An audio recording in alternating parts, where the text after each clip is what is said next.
നമസ്കാരം, തേടേ ന്യൂസിലേക്ക് സ്വാഗതം. എത്ര ശാന്തപ്രകൃതമുള്ളവരായാലും സ്വന്തം കുഞ്ഞുങ്ങളുടെ കാര്യം വരുമ്പോൾ അതൊക്കെ മാറുമെന്ന് പല ഉദാഹരണത്തിലൂടെയും നാം കണ്ടിട്ടുണ്ട്.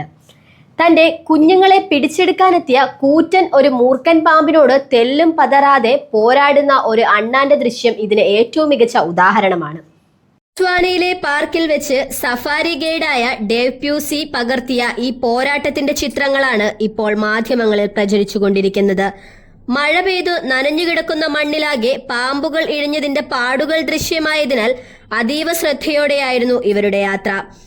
ഇതിനിടയിലാണ് കേപ്പ് കോബ്ര അഥവാ മഞ്ഞമൂർഖൻ ഇനത്തിൽപ്പെട്ട വലിയൊരു പാമ്പിനെ അദ്ദേഹം കണ്ടത്. ഉഗ്രവിഷമുള്ള പാമ്പ് ഫണം വിടർത്തി എന്തിനെയോ ആക്രമിക്കാൻ നിൽക്കുകയാണെന്ന് മനസ്സിലാക്കിയ അവർ പാമ്പിന്റെ എതിരാളിയെ ശ്രദ്ധിച്ചപ്പോഴാണ് ഒരു ഇത്തിരി കുഞ്ഞനണ്ണാനെ അതിനു മുന്നിലായി കണ്ടത്.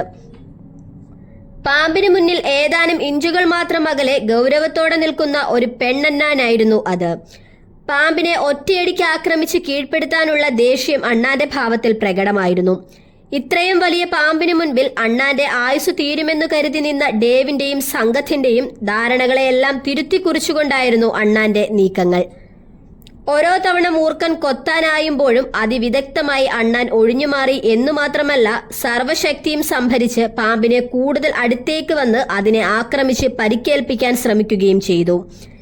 എന്തിനായിരിക്കും അണ്ണാൻ രോക്ഷാകുലനായി ഇങ്ങനെ നിൽക്കുന്നതെന്ന് സംഘം ശ്രദ്ധിച്ചപ്പോഴാണ് അണ്ണാന്റെ കൂടിനരികിലാണ് ഈ പോരാട്ടം നടക്കുന്നതെന്ന് മനസ്സിലായത്. തന്റെ കുഞ്ഞുങ്ങളെ പിടികൂടാനെത്തിയ മൂർഖനെ സ്വന്തം ജീവൻ കൊടുത്തും നേരിടാനുള്ള നിശ്ചയദാർഢ്യത്തോടെയായിരുന്നു അമ്മയണ്ണാന്റെ നിൽപ്പ്. ഏറെ നേരം തുടർന്ന ഈ പോരാട്ടത്തിൽ ഒരിക്കലും പാമ്പിന് അണ്ണാനെ കീഴ്പ്പെടുത്താനായില്ല. ഒരു വിധത്തിലും മക്കളെ വിട്ടുകൊടുക്കാൻ തയ്യാറല്ലെന്ന് ഉറപ്പിച്ച അണ്ണാൻ മൂർഖനെ തള്ളി തൊട്ടടുത്തുള്ള കുറ്റിക്കാട്ടിലേക്ക് എത്തിച്ചു. എത്ര ശ്രമിച്ചാലും അണ്ണാന്റെ കുഞ്ഞുങ്ങളെ പിടികൂടാനാവില്ലെന്ന് മനസ്സിലാക്കിയ മൂർഖനാവട്ടെ തോൽവി സമ്മതിച്ച് ഇഴഞ്ഞു പോവുകയും ചെയ്തു. ഒരു ജീവികളെയും നിസ്സാരമായി തള്ളിക്കളയരുതെന്ന ഓർമ്മപ്പെടുത്തലായിരുന്നു ഈ കാഴ്ചയിലൂടെ മനസ്സിലായത്.